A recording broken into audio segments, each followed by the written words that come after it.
York, Shakesville, Pennsylvania, and the Pentagon. We reverently recall those who were most directly affected by the tragedy, those who died, were injured, or lost loved ones. In a special way, we remember the first responders, our firefighters, police, chaplains, emergency workers, and other brave persons who risked and many times lost their lives in their courageous efforts to help and save others. 18 years ago, we came together across religious, political, social, and ethnic lines to stand as one people to heal wounds and defend against terrorism. May the act of standing together as one people be a legacy forever woven into the fabric of our nation. God bless those brave heroes who paid the ultimate sacrifice to help others that horrific day, and may God bless America. I'd like everybody to stand, and after a moment of silence, if the Chief would please lead us in the Pledge of Allegiance.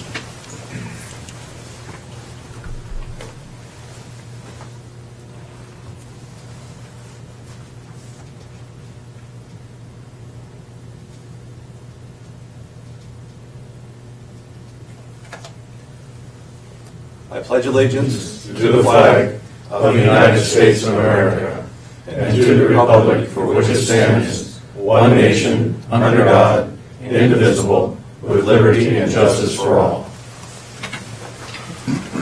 Thank you, Chief. Thank you.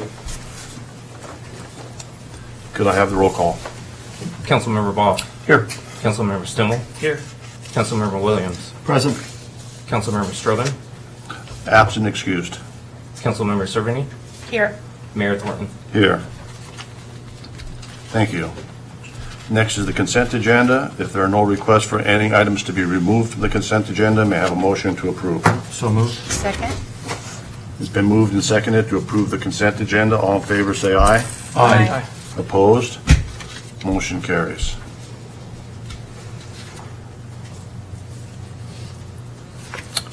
Next is the mayor's report. I do have a few things I want to share with the council this evening.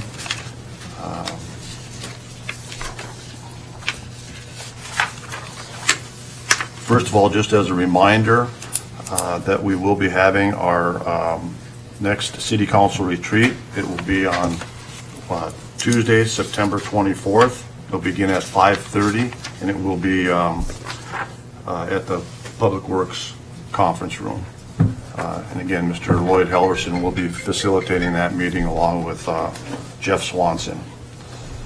So make sure we get that on everybody's calendar.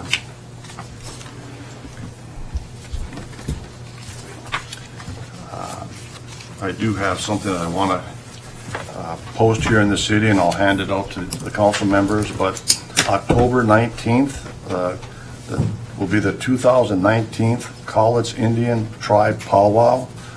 This year it's going to be at the Clark County Event Center.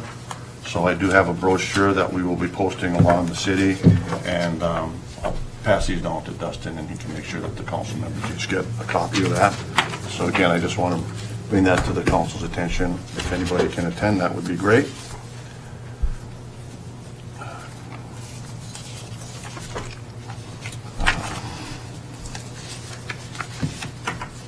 I also have a proclamation I would like to read this evening.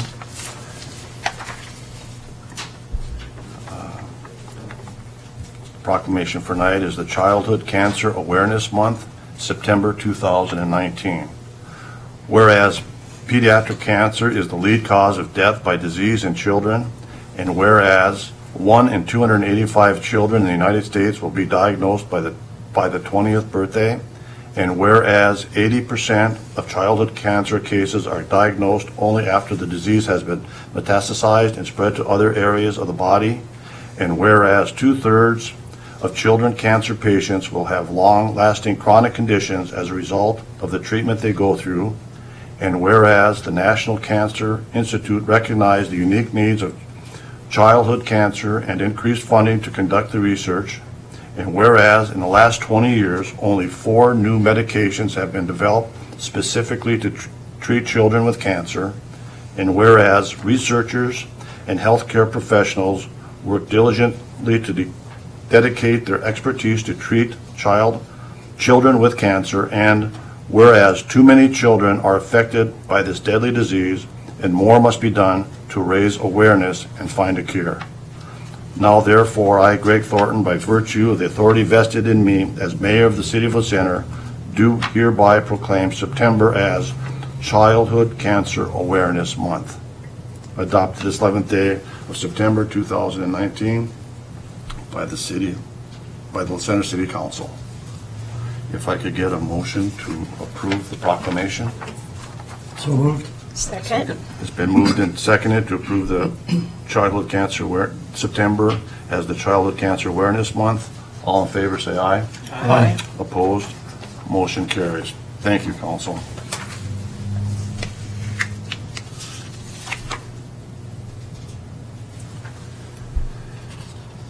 That's all I have this evening for my comments. Dan Cairns, our city attorney, is absent and excused this evening. I just wanted to make sure that the council each saw their email from Dan late this afternoon about the update on the city's win at the Court of Appeals for the Growth Management Hearings Board. If you have any questions, feel free to contact Dan at your leisure, or we can talk with him about it when he's at the next city council meeting. But each of you should have gotten that email today.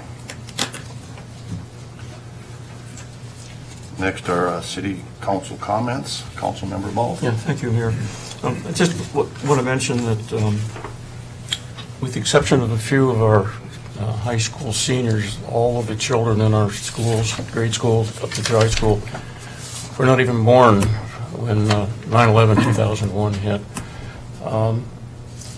9/11 is something that none of us will ever forget because we experienced it at a distance, but we still felt. We felt the pain.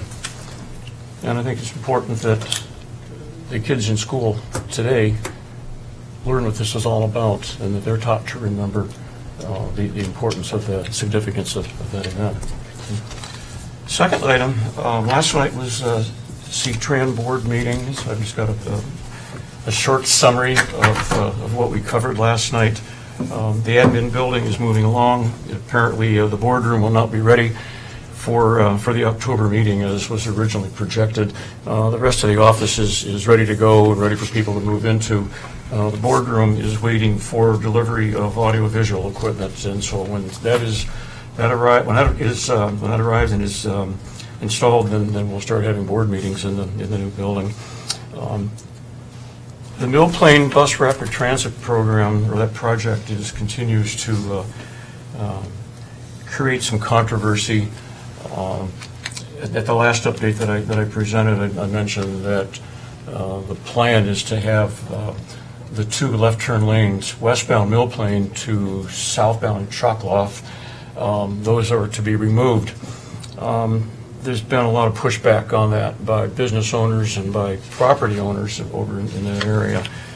And so in the last month, the executives of C-TRAN have been meeting with the property owners and business owners in that area, and listening to the feedback that they had.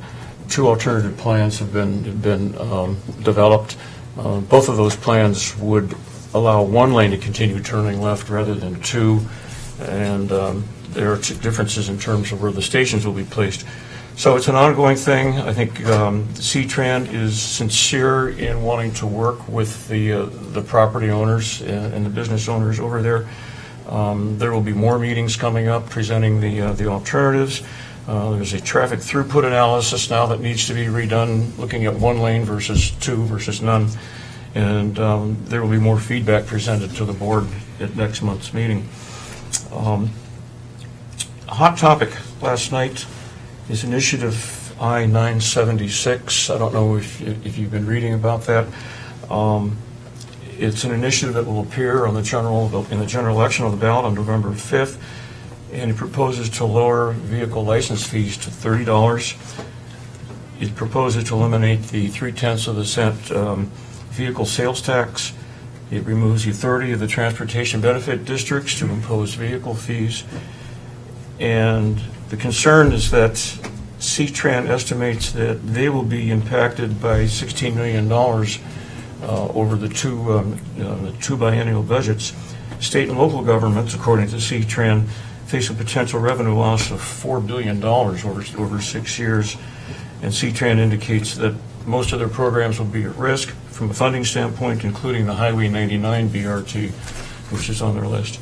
So there will be more probably in the news coming up here between now and November 5th. Last item, the bus on shoulder project for I-5.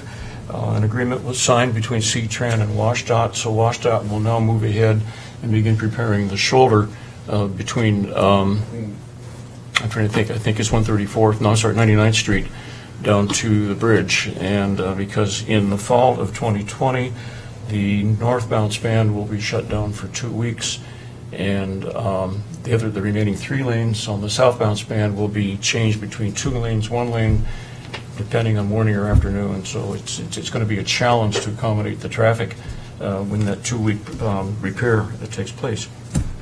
And we concluded the meeting with an executive session. So that's the update for C-Tran this month. So, and that's all I have. Great, thank you. Great report. Councilmember Stimmel. Not much tonight, Mayor. I asked I have a 4th grader and a 6th grader. I asked them last night if they could tell me anything about 9/11, and I was surprised how little they knew. Oh my. We'll be tuning into the History Channel show tonight. If it's too graphic, maybe looking at YouTube for some stuff. It's not talked about a whole lot, but I was surprised how little they knew. Anyway, no comments tonight, Mayor. Thank you. Councilmember Williams. I have nothing tonight, Mayor. Thank you. Councilmember Cerveny. Don't have anything to report this evening. Thank you. Next on the agenda are staff reports. We do have 2 staff reports this evening. The first one will be by Chief Denny, Police Department.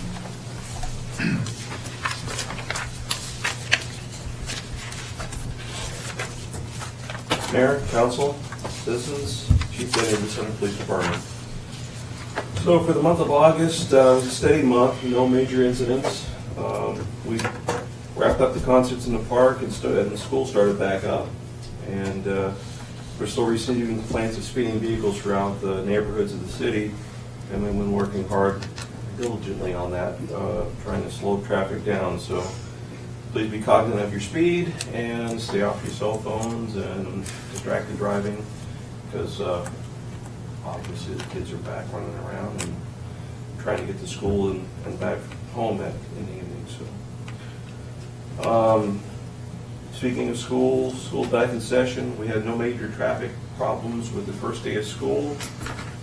We had some additional help to the staff at the middle and elementary school to help the parents get through the process of unloading quicker. And we also we only had a few incidents of vehicles turning left into the school from 4th Street. So it's getting better. Obviously, the barricades and the signage and stuff has helped a lot. So. And we do have our live scan system up and running. There's a blurb about what live scan is there. Basically, we went from the old rolled printing to electronic digital fingerprint scanning, and it's goes to the state and DOJ instantaneously. Once it's done, it's accepted via scan prints. We don't have to send cards in any longer and do it the hard way through hard copies. So it's a great system. Now it's funded through partially from the grant, and then the city also had to match a portion of that. So thankful for that system. It's high tech. We're able to do not only fingerprints but also palm as well. So if we have burglaries and those types of things, we can do palm prints on it and submit those as well. It's a great system. On the next page, basically is our stats for the month. If anyone has any questions about what's going on. And I know everybody's curious about the black bear, so I can bring that up, even though that was this month. We had a black bear that was right here along City Hall fence line. It happened to be thriving here for a little while, but no one reported him, eating out dumpsters and so forth. So he got pretty accustomed to human contact, and he was not afraid of anyone. So we had Fish and Wildlife come in, and they took care of the bear for us, and we were hoping to relocate it, but unfortunately, because of the bear's nature and him being a young male, he would just return to the area, so they had to dispatch the bear, unfortunately. But again, it's sad, but at the same time, it was right here, and especially staying right off this trail which leads up to the middle school. The kids were in danger as well, so it was problematic. We had one incident at the high school for the first football game of the season, and I know there was a lot of rumor was spread about that via social media as well, about why one of the kids was arrested and the other not. One of them had a knife and one of them had a gun. Well, that's false. One of them did have a knife, prohibited knife on school grounds, and he was not supposed to be on school grounds anyway, and he was arrested for that offense. The other juvenile was at the skate park and did not have a weapon. It just happened to be boistering and wanting to fight each other. So that's what that turned out to be. So still that rumor. Very good. Thank you. Any questions? No question. I have a comment. I want to thank you for extending an invitation to Officer Olson to come and visit our neighborhood barbecue. So he had a few free minutes. Stopped by for a short while, and then all of a sudden he sprinted to his vehicle and the lights were on and he gunned it down the end of the street. So he got a call, obviously, but it was good to see him stop in and talk to the neighbors. Thank you. Very welcome. Appreciate it for the invite. Thank you. Thanks, Chief. Great Thanks, report. Chief. Appreciate it. The other staff report we have this evening is from our Public Works Manager, Mr. Jenkins.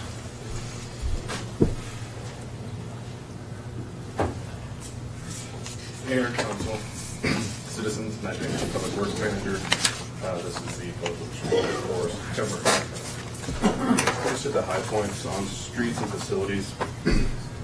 Currently, the city's preparing to do some crack sealing, and that's in preparation for doing some restriping prior to the fall and winter months coming on the major roads. On parks and grounds, they've been going around repairing as much irrigation as they can. That seems to be just an ongoing circle of chasing your tail, but they're doing a great job on that. The splash pad has been turned off for the year. That was turned off the day after Labor Day. We also closed down parking underneath the bridge near the river. It's been blocked for the year. Those two assets won't be opened back up until Memorial Day weekend. So all equipment is up and operational currently and functioning as it should be. Nothing to report on the personnel side. As for projects, one major note during my last report, I spoke of the resurfacing project for the tennis courts. Due to some issues with just working with the vendors, the contractors involved, along with the time of year, we may have to push that to 2020. Part of that is just there won't be long enough time with the higher temperatures in the mid-70s and mid-80s for that coating to cure. So it almost becomes a warranty issue at that point. But we will get it in for 2020, and the city's going to be going around rebarking the parks one more time this year. And I already mentioned crack sealing. And on the wastewater side, brush over this real quick. Plants in full compliance, still hitting the high points of 99% removal. Staff just finished conducting its laboratory benchmark testing. We're performing quarterly biosolids testing as well, and the annual biosolids report's been completed and submitted to Ecology, along with updating of literature such as spill plan, sampling analysis plan, and our standard operating procedures for meeting our 90% dry. Ecology was very complimentary of what we've got going on down there on the biosolids side. On the maintenance side, operators have relocated some DO meters. Staff is cleaning and painting the main yard, touching up a number of items there. It's actually looking really, really nice down there. All of our annual calibrations are done, and The flow meters for the MVRs have been calibrated, and we saw some slight adjustments there with our permeability numbers, so that's actually real positive. The flow meters were actually off calibration a little bit, so got some performance gains there. And then staff is preparing to perform major services on all the system generator sets. So at lift station 3 and down on the plant, and then we'll be inspecting the generators at PD and City Hall as well. On the collection side, staff's still continuing to inspect manholes and assess those. And once the rains come and ground saturation increases, we'll be able to get a better idea of which of those manholes are in the worst shape, and from there we'll compile a list and we'll look at recoding some of those manholes to reduce ion in the system. And then on the project side, the week of September 22nd, we'll finally be doing the PLC upgrades on lift stations 2 and 3. And then Kubota Mentoring came down on August 22nd, and they assisted us, or I should say Hero, assisted us in removing 2 membrane cartridges for testing. The testing of the cartridges is going to provide us with some life cycle data, so we'll be able to see where we're at in the life of those cartridges. When we'll need to replace those existing cartridges that we have in service. Provided some pictures of that. Hopefully they're not too dirty for some. But the top picture is actually the cartridge itself. He's already removed. That's Hero in the white with Kubota Membrane USA. Jeff Hammond in the background. He's already removed the cartridge for testing, and he's inserting a new cartridge into a stack. There's the main unit is called a cassette. Each plate's called a cartridge. There's about 200 cartridges in that cassette, and so he's reinserting that. And is what you can't see is on the back side of that, you have Bill Birdwell hooking up lines to that, so the clean water, once it passes through that membrane, it goes to a common header. The next picture down is Hero on the left, Jeff Hammond center, and Bill Birdwell on the right. They're buttoning up the bracketing to hold the membrane units in place. What you see Hero and Jeff standing on are the top units. There's still a full another set of units below those. That's actually about a 23-foot deep tank. And then the next picture below that, that's a little bit better view of perspective there. That's Jeff Hammond on the left and Bill Birdwell on the right. Jeff Hammond's buttoning up all the major connections for air lines and permeate lines. And Bill is helping monitor the air through the sniffer, and along with pass tools up and down in the bucket, which you can clearly see behind the bracketing there. And he's also buttoning up the upper bracketing. So it was a pretty big undertaking just for two cartridges, but it should give us some fantastic data as to where we're at with the life of those units. So, any questions? So, Matt, question. You said about 200 cartridges in each cassette? Correct. And then how many cassettes are there? 10 per basin. Okay. Yes. 4,000 total, 2,000 per basin. Okay. And I like the photos on there. Thank you. Yeah. A question about when we were talking about East Fir, the stop sign visibility due to trees. Yes. Has anybody looked at those trees on 5th, just a block up here, 5th and Cedar, 5th and Dogwood? Coming east to west on 5th, you really can't see cars coming. This is right across the street from the fire station.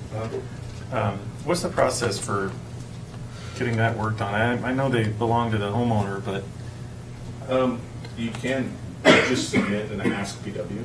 Okay, online. Yeah, and then we'll get the ops guys out there. Okay. They do try to drive around as much as they can and catch those before it even becomes an issue or needs to be submitted through Ask PW. Gotcha.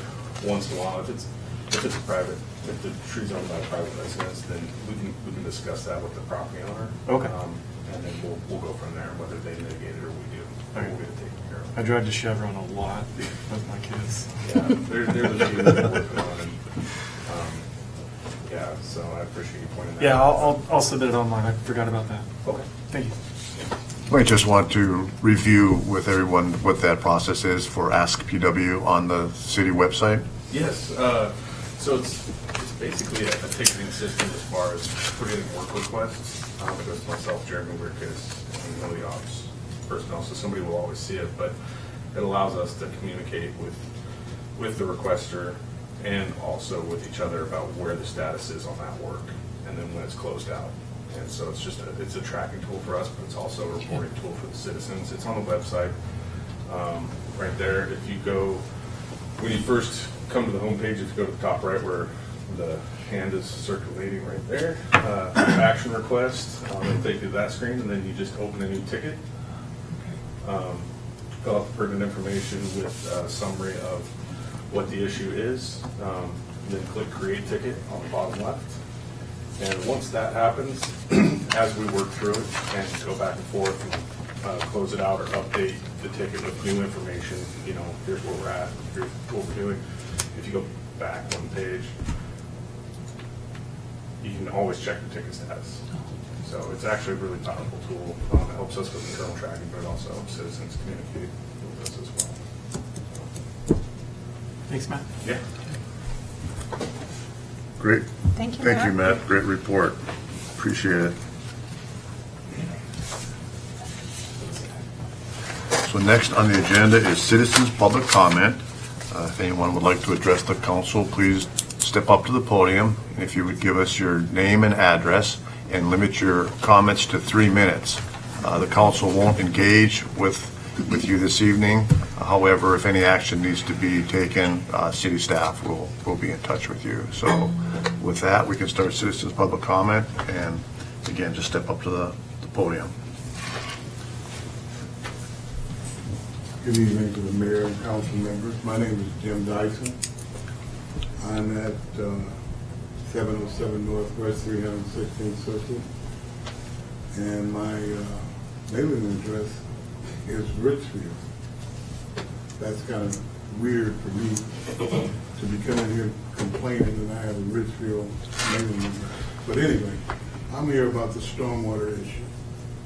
You know, and I understand that the city has to do what it has to do for the water treatment plant to make it a viable, functional thing. But I don't have a storm drain near my house. I need to understand why I'm on that list of people receiving a bill. That's why I'm here. Okay. Very good. Okay, Mr. Dyson. Well, the city has put out several flyers explaining all the reasons why we instituted the stormwater utility. That really doesn't have anything to do with the wastewater treatment plant. It's a separate utility. So, but I don't know if you've received copies of that. There's kind of a question and answer and a frequently asked question. So we'll be sure that you get that information, and I'll ask either Mr. Jenkins or our city engineer to contact you, and they'll answer any questions that you have on that. But Is that the reason for this? Like I said, is water running into the storm drains? Is that the reason for the collection? No, the stormwater utility is actually a separate system. The city of La Center, of course, we have the wastewater treatment plant and the conveyance system for that, but we also have a conveyance system for our stormwater. And it's a pretty elaborate system that controls the stormwater throughout the entire city. The city of La Center's never had a stormwater utility before. We just enacted that earlier this year. And so it's new. It's new to the citizens. It's something that we're all going to have to get used to, but it's really to be able to maintain our stormwater system that really controls the stormwater throughout the entire city. Yes, I understand that, but you know, it's really disheartening for somebody to send me a letter telling me they're going to do what to start, well, actually, place a lien on our home. Yeah. Refuse to pay that. I don't understand what the service is that we're receiving for that. We have our Okay. own, we have our own septic system, we have our own well, we maintain all of those, we pay to have those inspected on a regular basis to keep them, you know, operating properly. And it's beyond quite a few of us in our neighborhood why we're being charged. We just Right. don't see that there's a service being provided for the bill that we're getting. Yeah. And it seems to have been rather haphazardly, I think they can hear. Okay, well, again, I'll be happy to have our city engineer or Public Works Manager. Some people have received bills, other people haven't. Oh, my. We're not understanding why that's the case. Okay. All right. We appreciate you bringing that to our attention, and we'll be sure to reach out and get those questions answered for you, okay? Thank you. Yep, no, thank you. Sure. My name's Zach Bergfeld, live at 1405 East 2nd Street, and I have concerns with the Holly Park subdivision that they're putting in. I was at the approval meeting. I was a little disappointed to hear that there's some mitigated code stuff for the development of it with not having 2 in-outs. I was under the assumption that 4th would be pushed through and we beat that, but that's a different property owner. Apparently they weren't able to work out an easement or right away there. So, I mean, what's there is there. It's approved. Some of my concern is the impact to the neighborhood.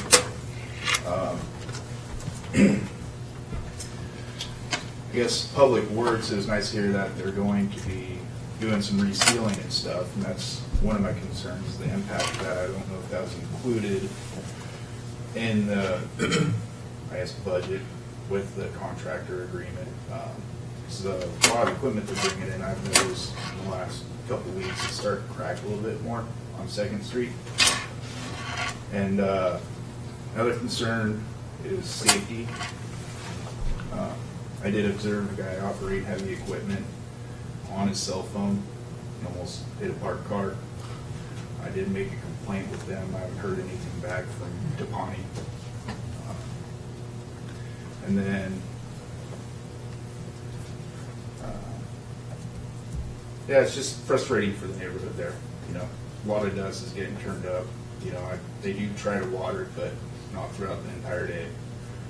So, I mean, it's understood that, you know, us on 2nd Street, that was going to eventually happen.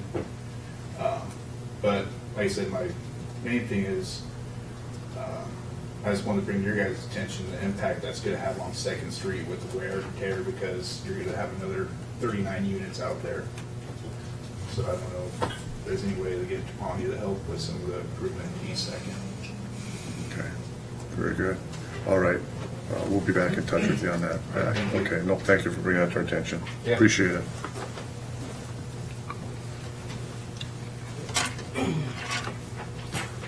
Hello, Mayor, Council. My name is Chris Martin, 903 East 7th Street. I just want to point out that the audio from the last City Council meeting conveniently cut off after the finance report. When the audio was requested from City Hall, the response was that there was an issue with the recording equipment. The strange thing about that, though, is that during the live streams, there was a part 1 and part 2 that were published, which were subsequently taken down. Part 1 is the only one that is currently posted. And then moving on, there's 2 documents that the city presented with us. There's the guiding principles of the center, and there's the personnel policy. And there is a stark difference with what has occurred in City Hall. Here are the major points from the guiding principles. Personal and professional accountability. Perform all job duties within the standards set forth for your position and notify the supervisor when backlogs or unexpected work may result in a delay in completing essential tasks. Similarly, seek assistance from a coworker or supervisor when you encounter a problem or difficulties to disrupt the ability of you to perform the work assigned to you. My wife worked to the best of her ability and was in contact with the finance director about issues, but the issues were never resolved. It was like speaking to a ghost. Every action is just kicking the can down the road. Customer service. This point states that as a public servant, it is your responsibility to provide the customers, citizens, with accurate information about services, regulations, and processes. This is not what has happened with our public records requests. There are missing items, yet City Hall doesn't seem to care. Integrity.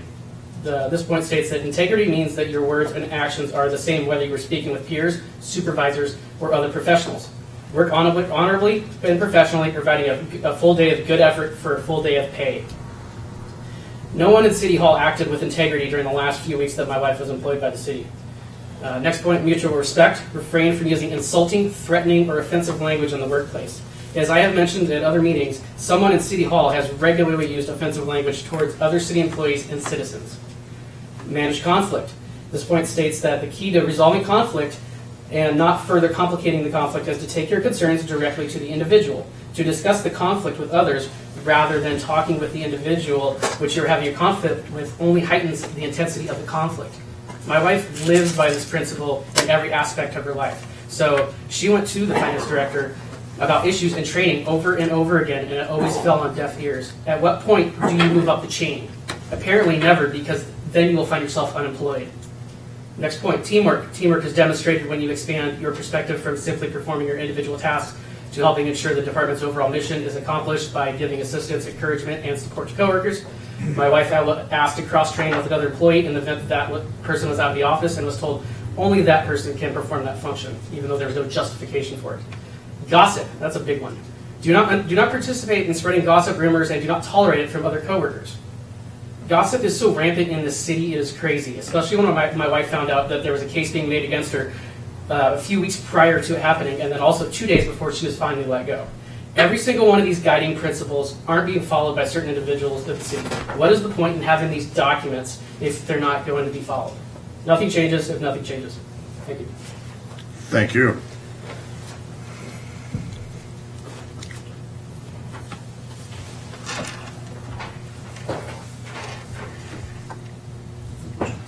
Okay, so, Mayor, Council, I'm speaking tonight on some key issues that If you need to could be please addressed. give us your name and address. Laura Martin, 903 East 7th Street, the Center. Council, I feel like it's your job, per the city's organization chart, to investigate the citizens' mismanagement of funds and property. I have not heard a word about any alarming information I found out from my public records request, as well as Chris Martin and I's public comments during a couple council meetings. Where is the investigation? Where is the follow-up? How is the city getting away with covering up corruption as well as lying on responses back to public records requests? Right now, I've already counted up $12,000 in fines, just in the little amounts of public requests I've gotten, and I haven't even went through most of them. I would like to request for the fourth time, with Mayor, I think I sent you an email 2 days ago, the fourth time to have Chris Martin and I's public comments for the prior two council meetings, as well as tonight's, to be quoted exactly as spoken. That is the only way for citizens to have full transparency of what their money is being spent on. Partial timelines of misuse of government property or title for gain in a hostile work environment are the following. I'm assuming that when in 2012 and 2015, all those audits that you guys got, investigations, I'm assuming it was the AWC that recommended getting an HR consultant or an HR person away from the finance director position. Although we got Janice Corbin, which is supposed to be a non-biased HR consultant, especially for how much we pay out for her services monthly. Yet she's having dinner with employees that she shouldn't be having. She's very biased. So basically when she's telling people that somebody wouldn't do that when you're going to them, that's a problem. That's bias. No consultant and no HR should be biased towards anybody. Approved overtime, needed to move my car back to the TDS building in order to be discreet due to the city building a case against Naomi. Finance manager slept in his office on 3/24, Sunday. Moved the items out of the TDS building on Friday, 5/10/19. Two other employees that know, I'm not going to say it on the record, but you can come to me after. More items to come with backup. I have my backup here too. I'm going to give it to one of you council members, and I am requesting that it gets copied and to give them to each one. Please change the below comments in the minutes from the wording below to quote exactly what we said during public comment. Again, I'm going to repeat that. So the first one was Laura Martin, shared comments, concerns over dismissal from City of Center employment. Chris Martin, shared concerns over dismissal of his wife, Laura Martin, from City Center employment. Non-transparency.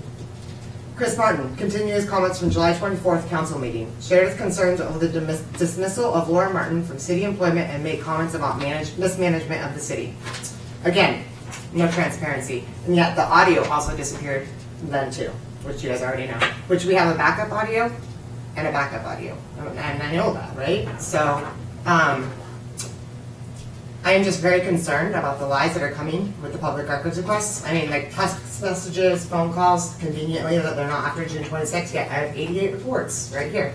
So again, I'm going to be coming with more backup because I know that council can't do anything about employees, but you can do stuff about misuse of government funds and not being heard by the citizens. So I would like to request some investigation and some comments back.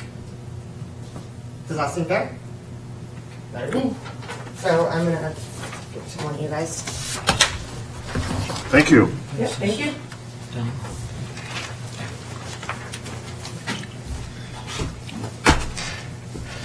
Al Phillip, 152 West 15th Street. Kind of been a long summer for me, you know, and the other day I took a journey down memory lane, you know, going down Pollock Road.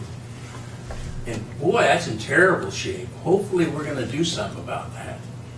You know, I mean, that's the same road from, well, back when I was a kid, you know, and the same post there, same whatever, and, you know, the drains along the side of the road, geez, you haven't seen those in forever. You know, hopefully, you know, with the new park down there, which was my goal, you know, but I just thought about that and I said, wow, is that on our plan or something to get that taken care of?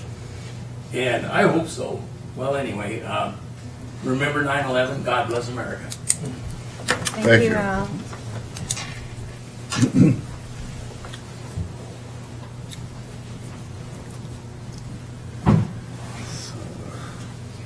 Seeing no one else stepping up for public comment, I'll go ahead and close public comment period.